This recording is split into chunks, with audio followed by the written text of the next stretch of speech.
Arracourt, Lorraine, France, September 19th, 1944, 06:15 hours. Oberstleutnant von Schroeder stands in the cupola of his Panther Aus of G command tank, watching the morning fog begin to lift over the rolling farmland east of Arracourt, absolutely certain that his 113th Panzer Brigade will crush the American armor reported in this sector with the same efficiency that Panther tanks have demonstrated against Soviet T-34s on the Eastern Front for the past 18 months. His brigade fields 42 operational Panthers and 27 Panzer IVs, the most technologically advanced tanks in the Wehrmacht inventory, manned by veterans who survived the Cauldron of Kursk and the fighting retreat through Ukraine, facing American Sherman tanks that von Schroeder's intelligence briefings describe as mechanically reliable but hopelessly outclassed in armor protection and firepower. What Oberstleutnant von Schroeder cannot possibly know, what no German Panzer officer schooled in the technical specifications and theoretical engagements could anticipate, is that within the next 4 hours, 3 American Sherman tanks from Company A, 37th Tank Battalion, 4th Armored Division, commanded by men who understand that tank warfare is decided by who sees first and shoots first rather than whose gun is bigger, will destroy 29 of his Panthers in a masterclass of tactical employment that will shatter German confidence in technical superiority and prove definitively that crew training, situational awareness, and aggressive maneuver matter infinitely more than the thickness of armor plate or the muzzle velocity of main guns. Before we jump back in, tell us where you're tuning in from, and if this story touches you, make sure you're subscribed because tomorrow I've saved something extra special for you. The German confidence in the Panther tank as the answer to Allied numerical superiority rests on impressive technical specifications that look devastating on paper and have proven effective in the defensive battles across the Eastern Front. The Panzerkampfwagen 5 Panther Aus of G, mounting the 7.5-centimeter KWK-42 L70 gun, can penetrate 140 millimeters of armor at 1,000 meters with standard ammunition, vastly superior to the American Sherman's 75mm M3 gun that struggles to penetrate even 90 millimeters at similar ranges.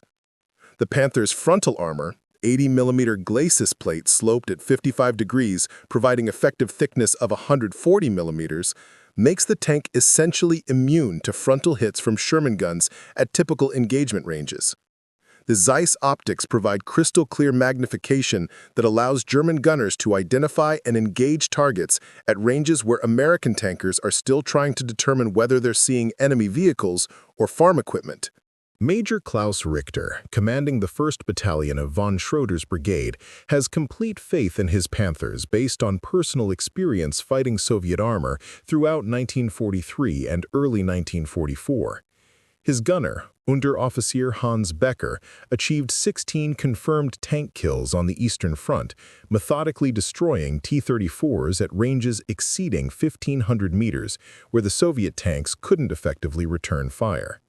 Richter's tactical doctrine, refined through brutal experience, emphasizes using the Panther's superior range and armor to engage from positions where enemy tanks cannot penetrate German armor, while German guns systematically destroy opponents. This approach worked brilliantly against Soviet armor tactics that often emphasized mass charges and close-range brawling, where German technical advantages proved decisive. Preparing and narrating this story took us a lot of time, so if you are enjoying it, like this video. It means a lot to us. Now, back to the story.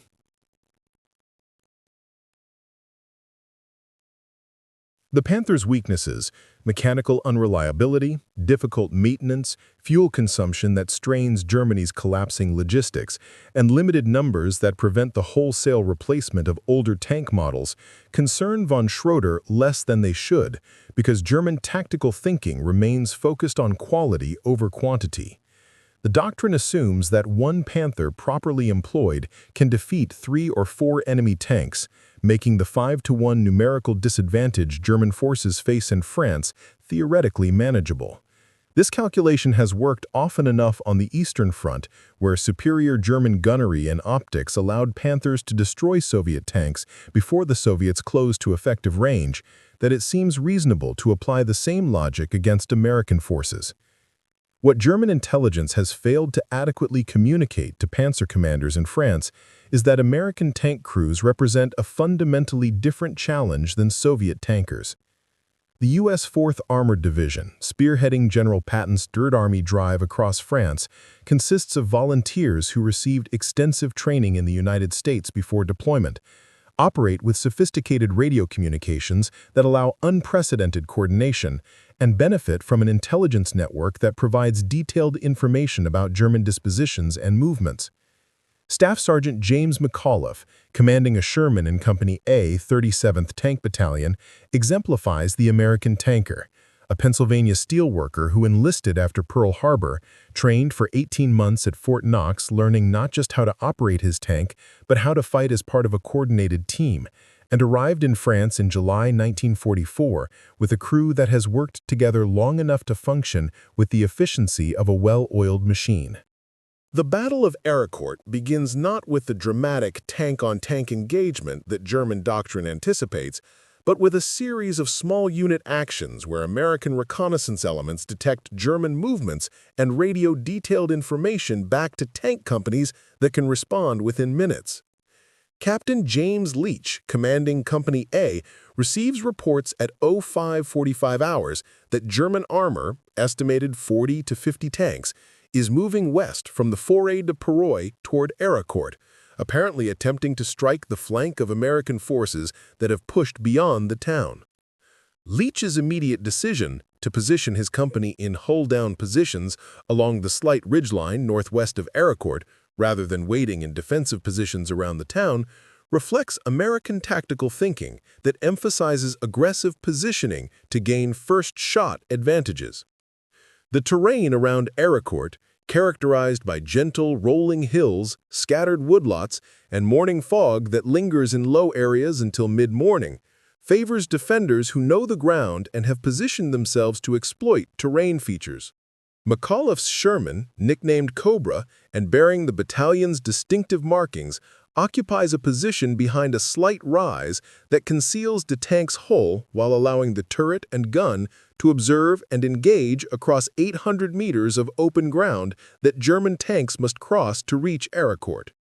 His crew, gunner Corporal Thomas Harrington, loader Private Eugene Martinez, driver Private Daniel O'Brien, and assistant driver bow gunner Private Robert Walsh, has rehearsed the engagement drill countless times.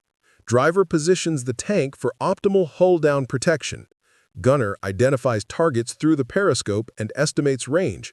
Commander designates priority targets and makes fire commands.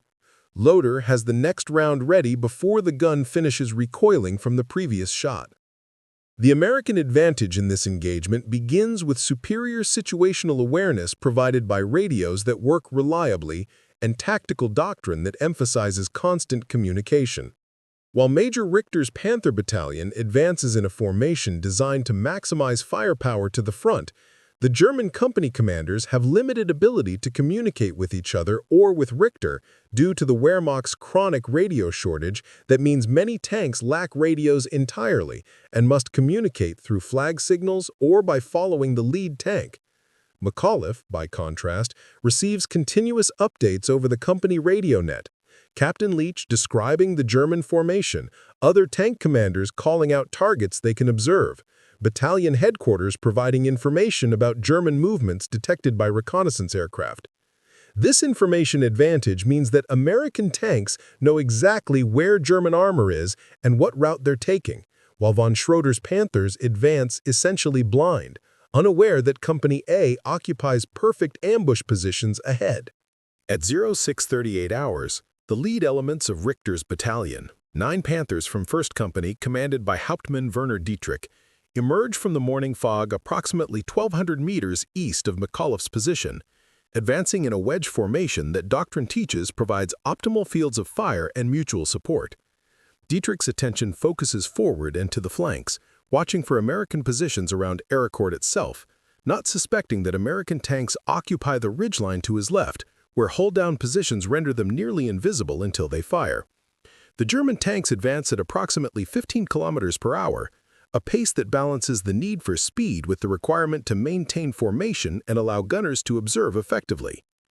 McAuliffe, watching through his commander's periscope as the German tanks approach, makes rapid tactical calculations that will determine the engagement's outcome.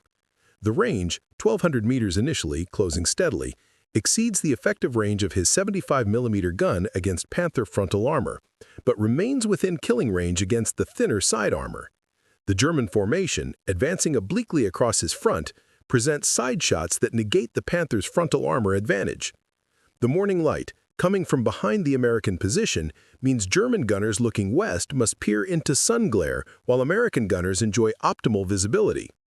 Every factor favors waiting until the Germans close to approximately 800 meters, where the 75mm gun can reliably penetrate Panther side armor, then opening fire simultaneously across the entire company to achieve maximum shock and confusion. Captain Leach's fire command, transmitted over the company net at 0641 hours as the lead German tanks reach the optimal kill zone, consists of 3 words: Company, commence firing. The relative silence of the foggy September morning explodes into violent action as 14 Sherman tanks fire almost simultaneously, their 75mm guns sending armor-piercing rounds streaking toward Panthers that have no warning, no time to react, no opportunity to employ their superior armor and guns. McAuliffe's gunner, Corporal Harrington, has his reticle settled on the turret ring of the lead Panther when the fire command comes. He squeezes the trigger, the gun recoils, and before the smoke clears from Cobra's barrel, the German tank erupts in flames as the armor-piercing round penetrates the thin side turret armor and detonates ammunition storage. The 2nd Panther in Dietrich's formation, commanded by Lieutenant Friedrich Hartmann, takes hits from 2 Shermans simultaneously, one round penetrating the engine compartment and starting an immediate fire, the second striking the turret side and killing the gunner and loader instantly.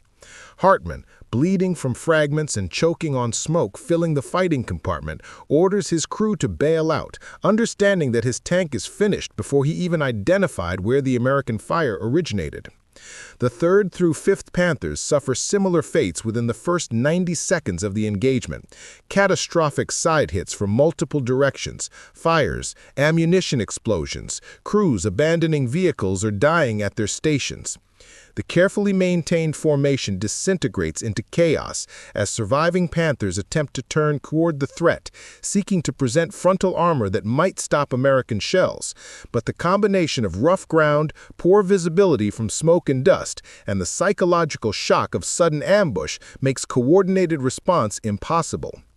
Major Richter, whose Panther is positioned in the 2nd wave approximately 400 meters behind Dietrich's company, hears the firing erupt ahead and immediately grasps that his battalion has been ambushed.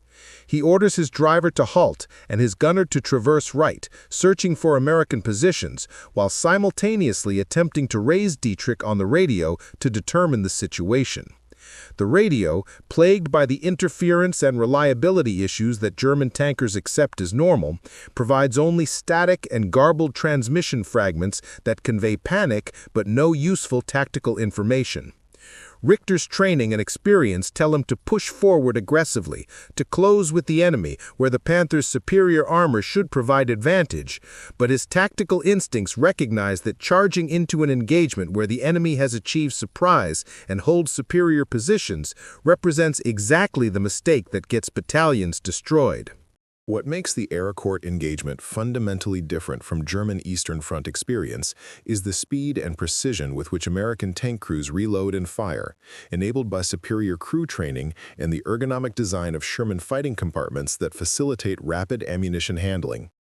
McAuliffe's loader, Private Martinez, can extract a 75mm round from storage, load it into the breech, and have the gun ready to fire again in less than 6 seconds, a cycle time that allows Cobra to fire 3 aimed shots while a Panther crew is still loading their 2nd round. This rate-of-fire advantage, combined with the superior American radio communications that allow rapid target designation and concentration of fire, means that individual Panthers face multiple American tanks engaging them simultaneously before they can effectively respond. The Panther, commanded by Oberstleutnant Paul Zimmermann, a veteran of 31 tank versus tank engagements on the Eastern Front, attempts to execute the defensive drill that has saved him multiple times against Soviet armor, rapid reverse while the gunner engages the nearest threat. But Zimmermann's Panther, struck by rounds from 3 different Shermans within 15 seconds, loses its tracks to a hit on the drive sprocket, takes an engine hit that starts immediate fire, and receives a turret penetration that wounds the commander and gunner. Zimmermann, evacuating his burning vehicle while American machine gun fire tears to the air around him, experiences the bitter realization that all his experience, all his tactical skill, and all his tank's theoretical superiority mean nothing when the enemy achieves surprise, holds superior positions, and executes with ruthless efficiency. The technical specifications that German planners use to predict Panther dominance prove irrelevant when Panthers cannot bring their superior guns to bear, when side armor is exposed to American fire, and when the chaos of ambush prevents the methodical target identification and engagement that German doctrine requires. The Zeiss optics that allow German gunners to identify targets at 2,000 meters mean nothing when smoke, dust, and terrain mask American positions until after the Sherman's fire. The 140mm effective frontal armor that should make Panthers invulnerable becomes a liability when tactical positioning forces the Germans to expose thinner side armor to achieve any engagement angle at all. By 07:15 hours, 34 minutes after the engagement began, 15 Panthers from Richter's battalion are burning or abandoned across the fields east of Arracourt.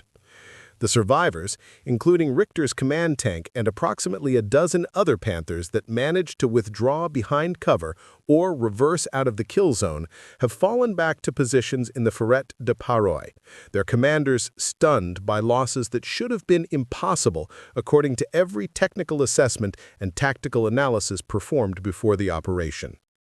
Company A, 37th Tank Battalion, has achieved this result with 0 losses, not a single Sherman destroyed, only 2 tanks suffering minor damage from glancing hits that failed to penetrate, and 3 crewmen with light wounds from shell fragments. The human dimension of the Arracourt engagement emerges in the accounts of survivors from both sides. Lieutenant Hartmann, captured after escaping his burning Panther, tells American interrogators that we expected to defeat your Sherman tanks easily, using our superior guns and armor to destroy you at ranges where you could not harm us. Instead, you were invisible until you fired, and then we were burning before we could even identify your positions. It was not a battle, it was an execution. This assessment, repeated in various forms by other German prisoners, reflects the psychological shock of discovering that theoretical superiority means nothing against superior tactics and crew performance. Staff Sergeant McAuliffe, whose crew destroyed 3 confirmed Panthers during the engagement, describes the experience with the matter-of-fact professionalism that characterizes American tanker accounts. We had good positions, we saw them before they saw us, and we hit them when they were exposed.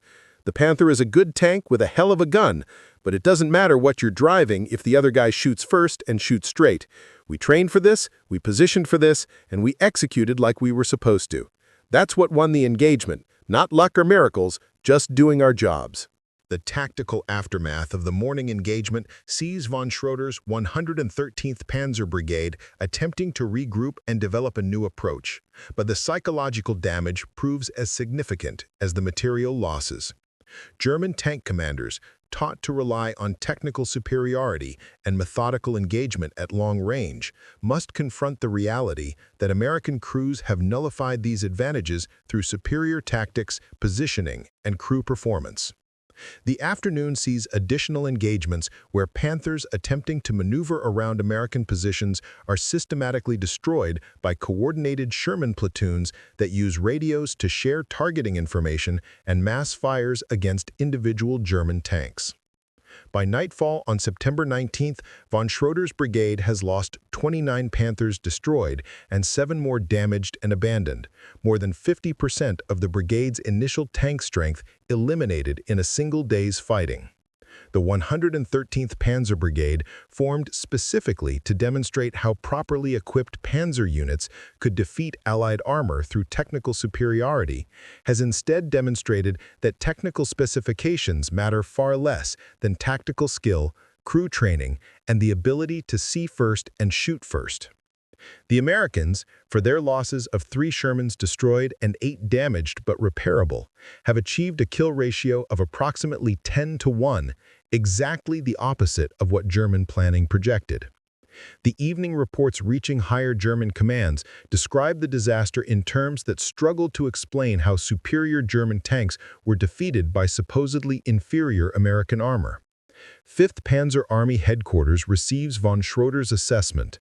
American tank crews demonstrate superior tactical employment, excellent communications, and gunnery effectiveness that negates our technical advantages.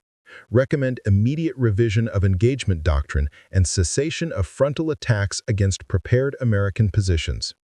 This recommendation, arriving simultaneously with similar reports from other sectors where German armor has suffered unexpectedly heavy losses against American tanks, forces a fundamental reassessment of the assumptions underlying German armored doctrine. The psychological impact of September 19th's disaster reverberates through German armored units across the entire Lorraine front with a speed that surprises American intelligence officers monitoring intercepted communications. By the evening of September 20th, multiple German Panzer commanders are reporting to 5th Panzer Army headquarters that American Sherman tanks are demonstrating combat effectiveness far exceeding intelligence assessments, that engagement doctrine based on technical superiority requires immediate revision, and that continued offensive operations against prepared American armor positions will result in catastrophic losses. These reports, arriving from officers who, days earlier, expressed complete confidence in Panther superiority, mark a fundamental shift in German tactical thinking. The recognition that American tankers have negated German technical advantages through superior training, communications, and tactical employment. General der Panzertruppe Hasso von Manteuffel, commanding 5th Panzer Army and responsible for the armored counteroffensive meant to stabilize the German front in Lorraine, reads von Schroeder's detailed after-action report with growing concern about implications that extend far beyond a single engagement. Von Manteuffel is a professional officer who rose through the ranks based on tactical acumen rather than political connections, and he immediately grasps that Arracourt represents not an isolated incident, but evidence of systematic American advantages in areas German doctrine has neglected. The report describes American tanks appearing to know German positions before engagements begin, coordinating fires with precision impossible without reliable radio communications, and executing tactical movements that suggest both extensive training and intimate knowledge of combined arms operations. The technical debriefing of survivors from the 113th Panzer Brigade, conducted by 5th Panzer Army intelligence officers on September 21st, reveals details that explain how American crews achieved such disproportionate success. Oberstleutnant Zimmermann, one of the most experienced tank commanders to survive the engagement, provides particularly valuable insights. The Americans did not fight the way Soviets fight, charging forward in masses hoping to overwhelm us with numbers. They positioned themselves before we arrived, knowing our route and timing. They held fire until we exposed our flanks, then engaged multiple tanks simultaneously with coordinated fire. When we attempted to return fire, they were already displacing to new positions. It was like fighting an opponent who could see everything while we were blind. This description of American tactical methods, extensive reconnaissance, careful positioning, coordinated fires, rapid displacement, highlights capabilities enabled by technological and organizational advantages German forces cannot match in late 1944. The American radio sets, standardized across all tanks and proven reliable under combat conditions, allow coordination impossible for German units where many tanks lack radios entirely and must rely on visual signals or simply following lead tanks. The American reconnaissance network, combining ground cavalry with aerial observation and signal intelligence, provides detailed information about German movements that allows Sherman companies to prepare ambushes rather than meeting German armor in the meeting engagements German doctrine anticipates. Captain James Leach, commanding Company A through the subsequent engagements that continue through late September, attributes American success to systematic advantages in training, organization, and doctrine rather than any single technological edge. In his after-action report submitted to 37th Tank Battalion Headquarters on September 25th, Leach writes, Our success against German armor results from integration of reconnaissance, communications, and gunnery into a system where every element supports the others. We know where the enemy is before he knows where we are. We coordinate fires to overwhelm individual targets before they can respond. We train our crews to standards where loading, aiming, and firing become automatic responses requiring minimal time. The German tanks may have better guns and armor, but those advantages mean nothing when we see them first and hit them first. The continuation of fighting around Arracourt through late September demonstrates that the September 19th engagement was not an anomaly, but rather the pattern American armored units can consistently achieve when they control engagement conditions. On September 23rd, a company from the 37th Tank Battalion engages elements of the 111th Panzer Brigade in terrain north of Arracourt, destroying 14 Panthers and 4 Panzer IVs for the loss of 2 Shermans damaged but repairable.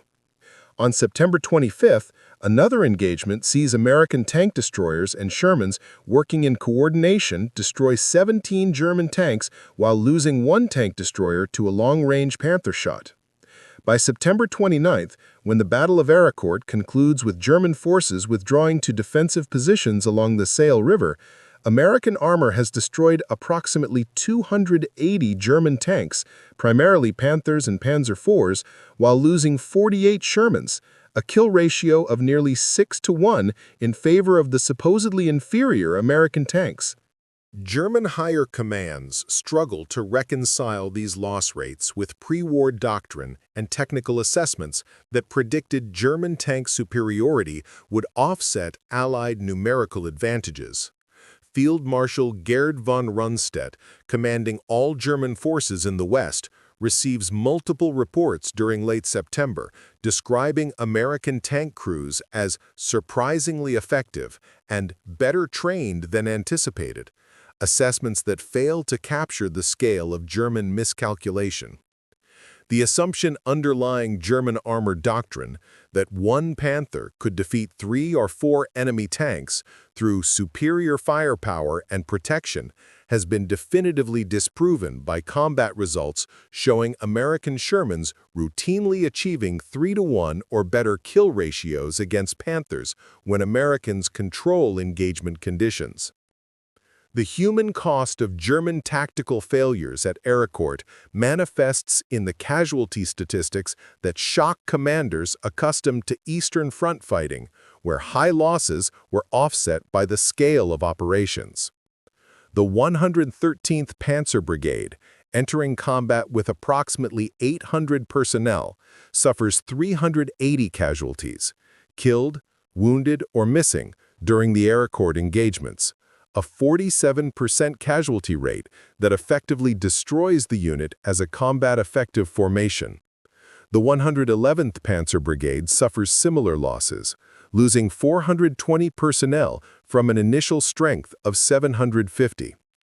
These casualty rates, combined with the loss of irreplaceable equipment and the psychological trauma of defeat, mean that both brigades require complete rebuilding before they can return to combat, time and resources Germany cannot afford in late 1944. Staff Sergeant McAuliffe and his crew, having survived multiple engagements and destroyed 6 confirmed German tanks during the Arracourt battles, exemplify the American tanker experience that differs fundamentally from German veteran narratives. McAuliffe describes combat not as heroic duels between individual tanks, but as systematic application of coordinated tactics. We never tried to fight German tanks one-on-one, where their better guns and armor would give them the advantage. We always positioned to get side shots, always coordinated so multiple tanks engaged single targets, always used our speed and radios to maintain initiative. The Germans fought like they expected tank battles to be formal duels with rules. We fought to win by any means necessary. The tactical innovations American armored units develop at Arracourt spread rapidly through the 4th Armored Division and eventually across 3rd Army as successful techniques are codified and taught to newly arriving units. The concept of recon pull, positioning tank companies based on detailed reconnaissance information rather than advancing blindly into potential ambushes, becomes standard procedure. The practice of concentrating fires from multiple tanks against individual enemy vehicles, enabled by radio coordination, replaces the older doctrine of distributing fire across all visible targets. The emphasis on crew gunnery training, where loaders practice until they can sustain rates of 4 aimed shots per minute, establishes standards that distinguish American tank crews from opponents who may have better equipment but lack equivalent training. German attempts to adapt tactics to counter American methods prove largely unsuccessful because the fundamental problems, inadequate radio communications, insufficient crew training, and deteriorating fuel supplies that limit maneuver, cannot be solved at the tactical level. Major Richter, assuming command of the remnants of the 113th Panzer Brigade after von Schroeder is relieved for the Arracourt failures, implements new procedures emphasizing careful reconnaissance before advances and avoiding predictable routes where Americans might establish ambushes. But these adaptations, while sensible, cannot overcome the basic reality that German Panzer units in late 1944 lack the communications infrastructure, fuel supplies, and replacement personnel necessary to match American operational tempo. The broader strategic implications of Arracourt manifest in Third Army's continued advance through Lorraine during October, as German armored reserves committed to stop the American drive are systematically destroyed without achieving their objectives. General George Patton, commanding Third Army, recognizes that his armor's performance at Arracourt demonstrates American forces can defeat German Panzer units in offensive operations, not merely hold defensive positions as earlier doctrine assumed necessary. Patton's October directives to subordinate commanders emphasize aggressive armored operations seeking to engage German armor under favorable conditions, confident that American tank crews will achieve victory when they control engagement geometry and timing. The psychological impact on German panzer crews who survived Arracourt proves as significant as the material losses, creating a crisis of confidence in the Panther tank that had been promoted as the answer to Allied numerical superiority.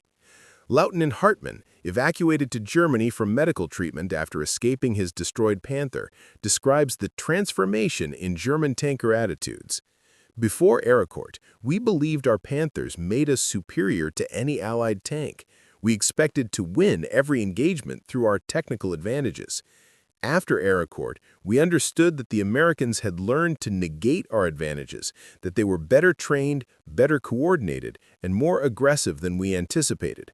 The Panther was still a good tank, but we no longer believed it guaranteed victory.